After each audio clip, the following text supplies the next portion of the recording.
In this video, I will show you how to remove a card, aka how to remove a payment method from your Google Pay account. Also, before we get started, if you find this video helpful, all I ask of you in return is just to subscribe. It's completely free, but it really helps out the channel. So let's get started. So just go ahead and open up your Google Pay app. And here you can see all the cards that you currently have. So you just click on the card. Then you can either click on the card again, or you can tap on these three little dots in the upper right corner.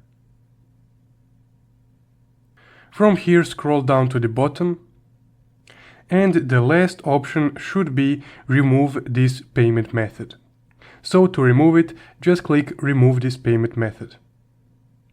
Then a little confirmation window will load, so just confirm it and click remove. And there we go, your card has been removed.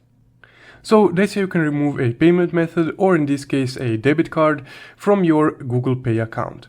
If you found this video helpful, don't forget to leave a like and subscribe. Thank you for watching.